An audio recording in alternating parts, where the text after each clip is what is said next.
Good evening, ladies and gentlemen. Welcome to the fifth quarter show. We've got an exciting show tonight. We are bringing in another new sport this week, Josh. Yep, we've got tennis this week. Tennis is in the house, and then due to the cancellation of the football game last week, we've changed things up a little bit, and we've brought in our AD. He's going to be talking with us in just a few moments. The chemist, as we used to refer to you. I don't know if you knew we used to refer to you as the chemist, but we figured you had the formula for winning. I haven't heard that one. The right hand of God. We used to say that for years. Yes, sir. But anyway, let's get things started. We're going to introduce over here to my right, we have our tennis coaches. We have Coach Wendell Jones and Coach Marla Tatum. Hello. Hello. Thank you very much for joining us. First off, I got to go out and visit with you guys a little bit last night, and that was kind of exciting. It was something new and different for Hornet Radio and Hornet Broadcasting. Welcome to the show, guys. And first thing we want to get started with is we want to recognize a couple of your tennis players. Yes, we've got our number one girl and number one boy over here, Stormy Tatum and Sloan Early.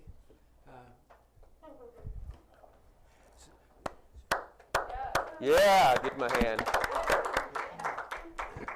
Now let's start with the young man first. We're going to save Stormy for last, for a specific reason. Well, Sloan is a sophomore. He started a year ago playing tennis for us. He's our number one boy. He's been very successful this year. He's 4-3 in singles, and he's teaming up with Shy Tatum, and they're doing very well on the double side for us. And he, quite honestly, in the last 4 matches, he's really come on, really playing very successful for us overall. We're real proud of him. He's very athletic, and we expect him to win out from the rest of district now. No pressure. No pressure. Just say. All right, so we have a Hornet Radio Player of the Week sticker for you. You can put that on your bag, on your cell phone, or whatever. And here's a neat thing. There's only one place that you can get those, and that's here on this show. Great job. All right, we got a young lady back here. I think you're kind of familiar with her, aren't you, Coach Tatum? I am. Okay, I'll talk about Stormy. So Stormy is our number one player. She has been our number one player since her freshman year. She's a junior now. She has gone undefeated the last 2 years. Oh my singles. gosh. So she hasn't lost a match the last 2 years.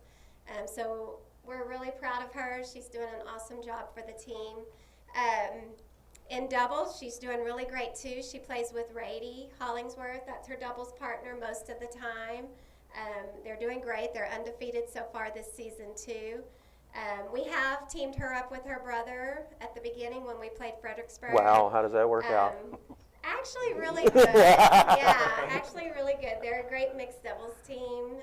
They were playing together back in the spring, mixed doubles, and we were hoping that they could have their chance at state, and then COVID came along and There you go. shut everything down. So, Nasty COVID. So, yes, but we're back here now, and we're excited about this season. This is going to be a great season. Both of these kids work very hard. Stormy, I know, plays all year round, all summer long. She goes to tournaments. She's a super champ in the USTA. Her UTR is 5.9, which is really good, and UTR is what college coaches look at mostly. Wow. So, and Sloan is working his way up too. He is a champ, right? Champ in the USTA, and his UTR is on the way up too. So we're really excited about both of these guys. Sloan works so hard every day. He didn't start out as our #1 player, but he is our #1 player. Yeah, I heard he had worked his way into that spot. He puts the time in, like 2 Wow. hours, 3 hours a day practicing. So he is working so hard. So, Stormy, you are our female tennis player of the week for Hornet Radio. Congratulations. All right, Stormy. And all of those accolades from your coach.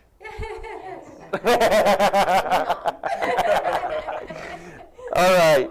And so we thank you guys for being here. Y'all are more than welcome to hit the road, or if y'all want to hang out back here and watch the rest of the show, you're more than welcome to do that also. And we're going to switch over here to the other side, and we've got new. For so many years, it's been Coach Phillips, but it's AD Phillips now, and we've got some young ladies from the volleyball team that are going to be recognized this week. We had two young ladies that we recognized last week. This is our second row in a week for volleyball, and first up is going to be Tasha Toms. And come on up. There you go. Don't be shy. Look, wave at the camera. There you go. Mom and Dad, hi. Anyway, Tasha, like I talked about, we talked about her a little bit last week, even though she wasn't Player of the Week last week. But she is just wonderful whenever it comes to playing up close to the net. And I was bragging about how impressed I was whenever she sets the balls. I've seen times whenever the ball was going out of bounds, and she back sets it blindly, perfectly on the net. And then here comes Miss Matthews, the one I call the beast on the net. She just likes to kill people and so forth. So for your outstanding play as a setter, that's why you're being recognized this week, and we appreciate you being here. All right, Tosh, good job. And then our second player that is being recognized is Miss Maddie Ward. This is, what position does she play, Josh? Come on, Josh. Come on, Josh. We put him on the spotlight. It I knew it last starts week. with a B. L. Huh? You got it. You got it. I'm done now. Anyway. Libero? Hey, no hints or nothing. Anyway, yeah, we were when we went to some of the playoff games in years past. Josh goes, "Why is that one girl wearing a shirt different than the rest?" You know, so we. No, so the true story. Ricky gave me a cheat sheet. He wrote down a cheat sheet of the terminology and verbiage that I needed to use because I wasn't very familiar with volleyball. And like we said last week, I love the volleyball games. We have so much fun calling those games, especially when the playoffs come and we get to go call and we're courtside. That to me, that's exciting. Is as exciting as Friday Night Football. Watching that, so I really enjoy it and ready to do it again this year. And the main reason that Maddie is being recognized this week is because if you don't know volleyball, the position that Maddie plays is a hustle position. You know, a lot of the time she ends up on the back row by herself, and long kill shots or so forth is your responsibility to dig them out and save them for the team. And she's done excellent doing that. I mean, I don't know how you don't have bruises all over your body, but she does a fantastic job, and that's why she's being recognized this week. So, ladies, thank you very much. Congratulations. Good job, guys. All right. So here we go, showtime. It's a little. Now this is part of the show where we get to do a little question and answer. You know, give the opportunity to ask questions to the coaches, and y'all just tell us what you think. First off, Coach Jones and Coach Tatum, just tell us a little bit about yourselves. How long have y'all been coaching tennis, and why tennis? Okay, I've been coaching tennis for about 20 years. Oh my God! I was just trying to think what I was doing 20 years ago. Oh, that was 20. I started about 23 years ago to do that. I coached about 10 years at Copper's Cove. I was assistant coach there. Hired on as the head coach here in Gatesville. Coached here in Gatesville for 8 years, and I retired completely. And about 2 years ago, a little over 2 years ago, Coach Phillips called me up and says, "How would you like to go back and coach tennis again?" The answer should have been no. No. Absolutely. You just couldn't help yourself, right? Well, yeah, I really enjoy being with kids, watching them develop, trying to put together a team. And to be honest, that first year we had a bunch of really good kids, but not a real good team. As a team, we struggled, but we just continued to get better. And that's what all you can ask of kids. I was scrambling even to put a full team on the court. So, and now this year, we're in a good position to win district, and our goal is to go on. We've always played in the area match in team tennis in previous years. We want to get beyond area and go on and continue. We're in a rough region. It's a very tough region. A lot of really good schools in here, but our goal is to get beyond region, see what we can do beyond that, go on to regionals. And the state is the ultimate, but we just take one game at a time. Awesome. Coach Tatum? Well, this is just my second year as the assistant tennis coach, so I don't have near the experience that Coach Jones has. But I guess, we won't let Coach Jones leave. So we couldn't fill the head coaching job, and so Coach Jones was asked to come back, and thankfully he agreed to that. And I could see that, he could use some help, so I guess it was last year, that's when they asked if I would like to be the assistant coach. And I've been on the tennis court with my own kids for 5 or 6 years now. So we would always be up at the tennis courts or going and doing. Tennis has pretty much been our life because that's what my kids like to do. So, whatever your kids want to do, that's what you do, and you go after it. So that's what we've been doing. So I've just been happy to be able to help out Coach Jones. We've been so lucky to have him step in and coach the team, and so this is my second year, and I'm really enjoying it. A lot of my 2 kids, their friends got interested in tennis, and so we were there. So why not? But it's been a good year. We have a lot to look forward to this year. So yeah. So what are the aspects that go into preparing for a tennis meet, and how are those meets formatted for people that haven't watched a tennis match? Okay, tennis really is 2 seasons. In the fall, we play team tennis. So with team tennis, to create a full team, you have to have 7 boys and 7 girls. And there are 19 matches you play, and so consequently, the team that walks off with winning 10 or more wins the contest. And they are 3 boys doubles, 3 girls doubles, and a mixed doubles. And then 6 boys singles and 6 girls singles constitute the 19 matches. So boys and girls are competing on the same team. And depending on how strong you are with one or the other, sometimes your girls carry the team. So it's sometimes the boys carry it's not the team. boys tennis and girls tennis, it's tennis. It right? is tennis, yeah. Okay. And so we've got to develop all of these kids at all levels to work with them. And tennis is a lot like golf and many of those others. It's a very mind game.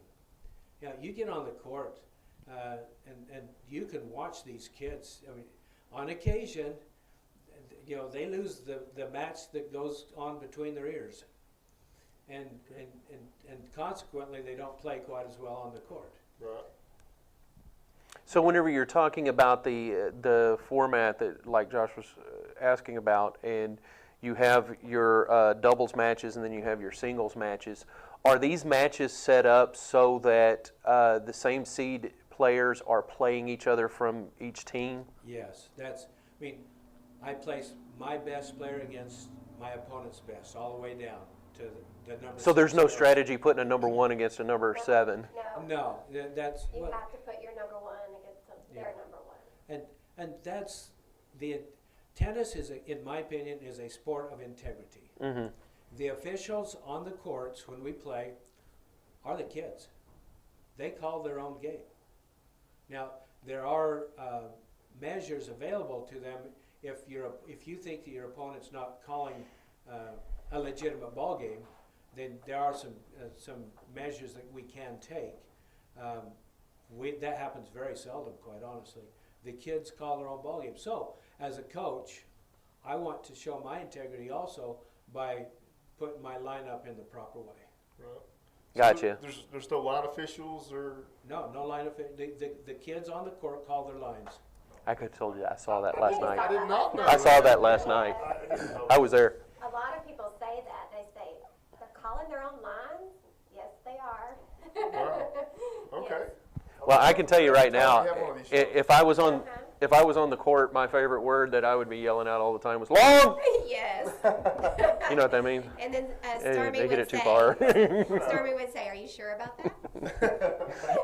I'd be like, the camera's on the other court.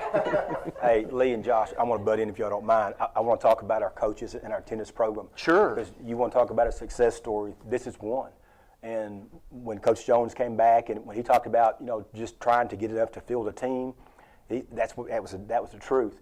And what they've done with that program is you got coaches that love it. They love the game. They love coaching their kids. You've got kids that have bought into it that love tennis, that have spent so many hours beyond the actual tennis seasons. Their summers, their weekends, they're playing tournaments, they're taking lessons. You've got parents of those kids making it possible. This is a great success story, and it's been fun to watch. And it's really fun to watch a program reap the benefits from all the hard work and time they put in. And they're getting that right now. We might go out and play tennis against each other and may be okay, but we couldn't touch anybody on that court. I'm just telling you. They are good. They're not just out there, that are average. They can play the game. They're fun to watch. And that's the exciting thing, as you was talking about how the program was when it started and you first came back, but I see the reports as they come out and I see how these meets go and what was the final score yesterday? It was 16 to 3. 16-3. That's not a marginal win in my opinion. That's kind of putting it to the other team a little bit. Last year, for example, our kids were improving so much last year too. But most of the time our matches would be maybe 18 to 1, we would lose, 18 to 1 or maybe 17 to 2. So, and our kids were improving so much, but we just were not quite there yet. But this year it's just so amazing because it's finally starting to turn around and we're starting to win, and just to get that 19-0 against Temple other day, that was amazing. Wow. Our kids, that was just awesome. All of our kids won their matches. In a sophomore and a junior, right? That's how are you right. ranked? How many upperclassmen do you have in that group? Well, we have 5 seniors. 5 seniors, okay. 4 boys and 1 girl. So we still have a fairly young team. We still have a lot of juniors and a lot of sophomore boys, and so yeah, we have a good future. So we're really excited. Well, talking about the meet that was played here last night, I was able to go out and set up, and I appreciate y'all being gracious enough to give me the area to set up and so forth. And we got to watch your girls' number 3 seed play, which was Anna Mitchell, and she showed up last night. And does she normally perform like that, or was she performing for the camera too? Her dad said, we need to have you come film all the time. Well, I was watching her play, and one of the things you talked about, Coach, you said the game sometimes is either won or lost between the ears. But as I was watching the game, I could really see Anna strategizing the game as she was playing it. Because you have to choose whether you go straight forward on a shot or if you go cross court on a shot, if you're going to play it long or if you're going to play it short, and it was interesting watching her play that. And then she comes out with the win. I got the win on video. I watched it last night. It was great quality on Hornet Vision. It was fun to watch.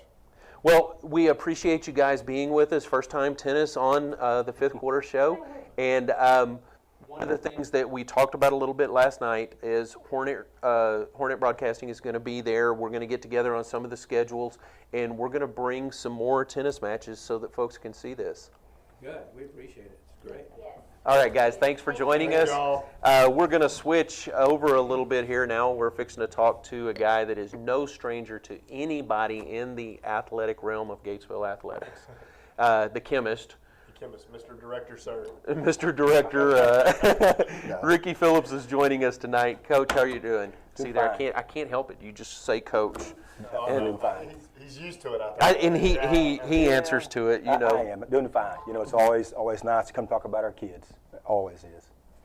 So tell us about the trials of having to cancel the game Friday night, and how does that Right affect into it. us I mean, moving forward? You know, and we've talked about it all summer long, back first week of June with our coaches and our athletes, that these things are going to happen. You know, and we've done everything we can as coaches and with our kids as far as wearing masks, social distancing. Sometimes things are out of your control. You know, you feel bad for Lorena. That happened, you know, they found out on the bus ride over here Friday. And had that happened maybe earlier that day, we'd probably get a chance to play that football game Friday. But because they couldn't go back and trace everybody that might have been in contact and exposed, and, you know, just it wasn't worth the risk of doing it. And, you know, it's one of those deals that, you know, there's a chance it may happen. Just the time, you know, just the timeliness of it. You know, an hour before kickoff is pretty crummy, but that's the world we're in right now. So you keep preparing. You know, you never prepare like you may not play. You keep preparing every day that you are going to play. And I know there was a lot of parents, spectators that were possibly upset, but I can assure you there was nobody more upset about not getting to play that game than those young men on the field that were getting warmed up at the time. I know they wanted to play. Well, they did, and I'm gonna tell you that they're, you know, administrators that were having to make those decisions. It was sickening. I was sick all weekend about it, because you have those coaches and kids from both schools that are prepared. Not just this last week. I mean, kind of like we talked about with our tennis, they've been preparing it for months and weeks and trying to get to that point, to get to play, and to have it snatched away. I mean, it was a good call. It was the right call. Yeah. But, you know, it's one of those things that, like I say, you can't think that's going to happen. You just keep preparing every day and making plans that you're going to play regardless. And the good thing is, you know, we're going to play Friday night. Hopefully nothing happens here, and knocking on wood, absolutely. But we get a chance to redo on Friday. Yeah. So that's the good thing. Well, here's the thing a lot of people don't know is this past Friday night, if we'd have played, I had Gatesville by 10. I mean, that's how I was calling the game. It was we had it. Gatesville was winning that game by 10 points at least. You know what I mean? Coach, how important is it not just for the athletes but for the fans to follow the guidelines set forth to keep this from happening to more games in the future? Well, it is the way that we're going to be able to continue playing and to continue playing with spectators in the audience. You know, the mask requirements, the social distancing, things that we have in place about, you know, not letting spectators and parents on our fields, on our courts after games or before. You know, those are different than in years past, but those are things that we've been told we have to do to make it work. And, you know, I had a webinar today with the UIL and some other administrators across the state, and the UIL reassured that, you know, schools that can't go by these rules, you know, there are going to be some sanctions, there are going to be some suspensions. It's gotten to that point.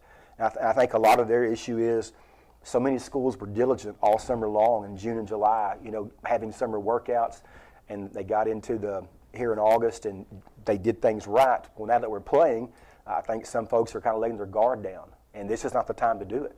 Either as a coach, as a kid, as a spectator. I mean, we want people to come. I'm telling you, it's the best medicine for what our society is going through right now, is for parents and fans to be a part of this. I mean, there's nothing better than going to a high school sporting event, and especially on a Friday night when there's so much involved. It's such a community thing.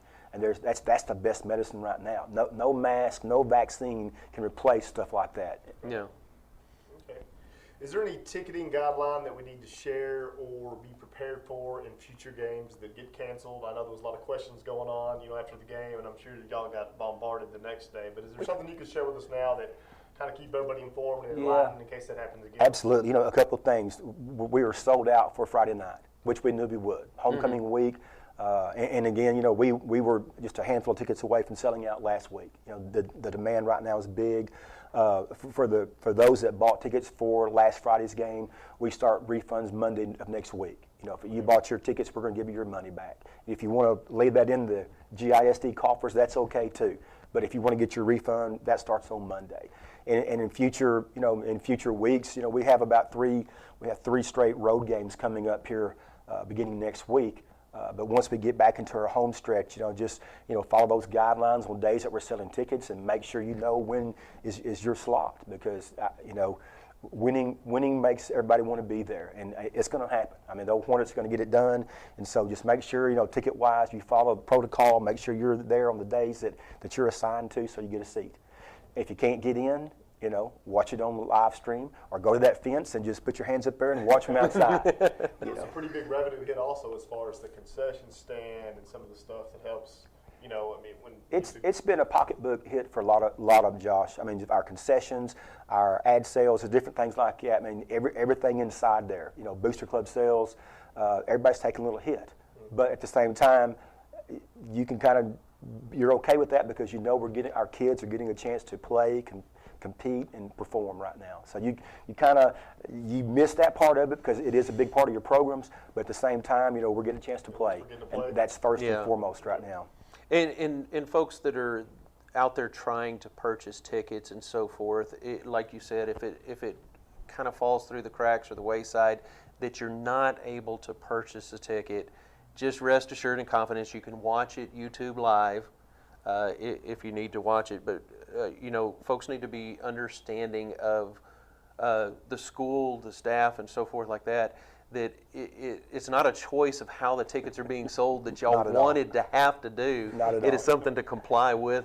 We probably had a few comments, people thinking that we're making the rules. We're going by the rules. Right. When TEA and UIL, which govern our athletic bodies, when they tell you this is how we're going to do it, and that's what we're going to do. Yeah. That keeps those gates open.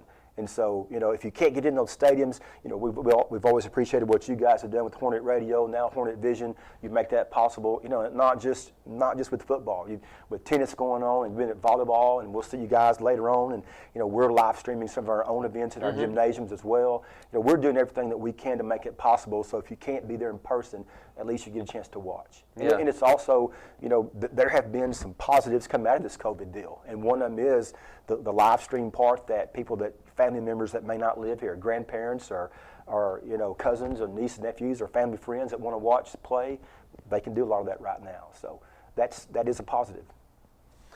Coach, we appreciate you being with us this evening, and we're going to kind of be wrapping up our question and answer time here, and then we got a few announcements before we head over and get ready to bring the pep rally to you live. But this is the segment of the show where one coach, or as tonight it's going to be the athletic director, has to answer the hot seat question of the night. And we've No, that was mine.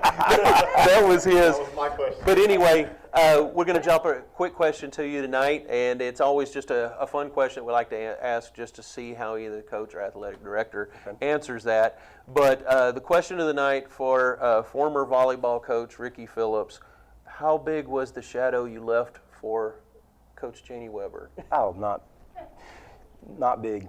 Not big. No, and I say that because when you start looking to hire coaches, you look at certain things.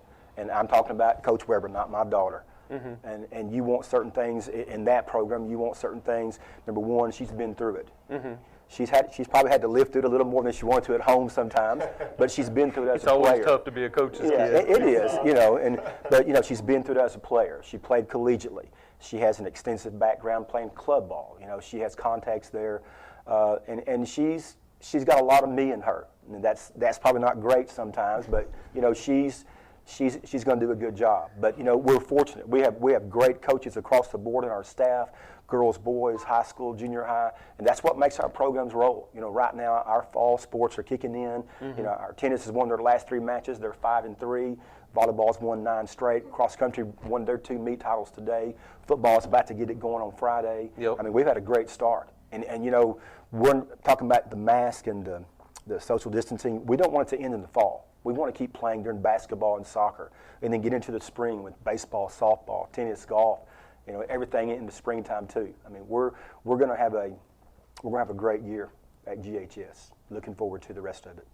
So in the long run, that was a no answer. That was a very Well, I have to tell you, I like the answer, and I don't know if you got to watch the show last week, but Coach Weber got asked the question if she felt she had a big shadow to live in, and she feels like she's got some big shoes to fill, but she feels like she's up to the challenge, and she talked about the all of the banners on the wall and all of those playoff seasons and everything. Well, I will say one thing, and that's one thing that every kid in that program that they see it every day. And you know, when you can collect a streak like that, and those kids know it, and they don't want to be the ones. No. And if they're watching right now, they know what I'm talking about. They don't want to be the ones. They do. Because, you know, our rule in that volleyball program, and still with Coach Weber, is our exes can come back anytime. They can walk in our locker rooms. They can come to workouts. You know, I would shut workouts down. We'd stop and bring that ex on the floor. But it's that big a deal because they know what's on that wall, too. And that's a pretty big deal when you walk into that gym every day, and that's the first thing you see on the north wall, looking you right in the face. And it reminds you what you better do, what you better get done. Well, that was one of the things whenever she said that, you know, I told her, I said, you know, it might be one of those things you want to say, hey, you know what, see that, point to each one of them and go, that's what they did. Now what are you going to do? Exactly. You know, that's their turn. All right, thank you very much, Ricky Phillips and coaches for joining us tonight. We got a few announcements to close out, Josh. And real quick, we got Friday night is homecoming. Tickets are sold out. We had selling quickly, but we had to change that to sold out. We got the official word from Miss Velvet that those were sold out. In just a few minutes, we're going to break down everything here. We're going to head over to the football stadium so that we can broadcast the pep rally live. So y'all be tuned in for that at 7:30. We're going to go live with that. And then, Josh, you got some information about one of our athletes. Yes, so there's a benefit for Kyle Strominska on August 3rd from 12 to 6 at the Stone Ridge Ranch. The address is 1808 Bridge Street. They're going to have barbecue plates for $10. They're going to have fall photos. There's going to be a silent and a live auction and live music. And all this is going towards Kyle's medical bills. So he's traveling back to MD Anderson. So you guys show up October 3rd, 12 to 6, Stone Ridge Event Facility. And help donate to a good cause and help the showman out and his family. Be Kyle Strong. Kyle Strong. Yeah. Absolutely. All right, our closing words for tonight is these are Coach Howard's thoughts on Hillsboro. They're a really good team. They're undefeated on the season so far. He said they like to run the ball and play tough defense. He said we have a big task at hand and we have to play 4 clean quarters to win the game. So that's what we're going to be talking about and looking at Friday night. So you guys be prepared. Pep Rally 7:30 Friday night. We're going to show the game here at Gatesville, McCamey Stadium, Tommy Davidson Field in Gatesville, where the Friday night lights are just a little brighter. Thanks. This is Lee James and Josh Godfrey saying good night. God bless. Barbecue and the Boneyard live music venue are located at 4305 South Highway 36 in Gatesville, Texas. They offer a wide variety of barbecue in a rustic family setting, as well as catering and deliveries to North Fort Hood, local hotels, and businesses. The Boneyard music venue has some of the most talented musicians live every Saturday night on their outdoor stage. There is plenty of seating room, outdoor games, and focus on family-friendly entertainment. Give them a call today at 254-248-1441.